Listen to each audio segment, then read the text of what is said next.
அலைக்கும் வரஹமத்துல்லாஹி வபரகாத்துஹு. மலக்குமார்களுடைய தலைவரான நபிமார்களுக்கு வஹீஹுடரக்கூடிய ஜிப்ரீல் அலைஹிஸ்ஸலாம் அவர்கள் நபிகள் நாயம் ஸல்லல்லாஹு அலைஹி வஸல்லம் அவரிடத்தில் வந்த பொழுது அவர்கள் கேட்கிறார்கள், ஜிப்ரீலே உங்களுடைய வயது எத்தனை என்று கேட்கிறார்கள். அதற்கு ஜிப்ரீல் அலைஹிஸ்ஸலாம் அவர்கள் சொல்கிறார்கள், என்னுடைய வயது எத்தனை என்பது எனக்கு தெரியாது. ஆனால் 4வது வானத்திலே ஒரு நட்சத்திரம் வரும். அது 70,000 வருஷத்துக்கு ஒரு தடவை தான் வரும். அதை நான் 72,000 தடவை நான் பார்த்திருக்கிறேன் என்று சொன்னார்கள். 70,000 வருஷத்துக்கு ஒரு தடவை வருவதை 72,000 தடவை பார்த்திருக்கிறார்கள் என்று சொன்னால் எவ்வளவு பெரிய வயதாக இருக்கும். ஆனால் அதற்கு நபிகள் நாயம் ஸல்லல்லாஹு அலைஹி வஸல்லம் அவர்கள் சொன்னார்கள், அந்த 70,000 வருஷத்துக்கு ஒரு தடவை வருவதை பார்த்தீர்கள் சொன்னீர்களே, அந்த நட்சத்திரமாக வந்ததே நான் தான் என்றார்கள். ஏனென்றால் அல்லாஹு சுப்ஹானஹு வ தஆலா உலகத்தையே படைப்பதற்கு முன்னால் நபிகள் நாயம் ஸல்லல்லாஹு அலைஹி வஸல்லம் அவர்களைத்தான் ஒளியாக பிரகாசமாக படைத்து வைத்திருந்தான்.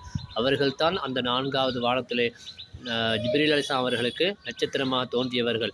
எனவே நபிகள் நாயம் ஸல்லல்லாஹு அலைஹி வஸல்லம் அவர்கள் அந்தஸ்திலும் கண்ணியத்திலும் மகத்துவத்திலும் சிறப்பம்சங்களிலும் எல்லாத்திலையும் மற்ற எல்லோரை விட அவர்கள் தான் உயர்வானவர்கள். அவர்களை போன்று உலகத்தில் யாருமே கிடையாது. அவர்கள் நம்மை போன்றவர்களும் அல்ல, நாம் அவர்களை போன்றவர்களும் அல்ல, சாதாரண மனிதரே கிடையாது. எனவே அவருடைய அந்தஸ்தை கண்ணியத்தை நாம் தெரிந்து கொள்ள வேண்டும். இது போன்று இன்னும் சில விஷயங்களை நீங்கள் தொடர்ந்து பார்ப்பதற்கு இந்த வீடியோவிலே லைக், சப்ஸ்கிரைப் பண்ணி பெல் ஐக்கானை நீங்கள் கிளிக் செய்யுங்கள். தொடர்ந்து இது போன்று நிறைய விஷயங்கள் உங்களை வந்தடையும். துஆ செய்யுங்கள். அல்லாஹ் உங்களுக்கும் எங்களுக்கும் ரஹமத்து செய்வானாக. அஸ்ஸலாமு அலைக்கும் வரஹ்மத்துல்லாஹி வபரகாத்துஹு.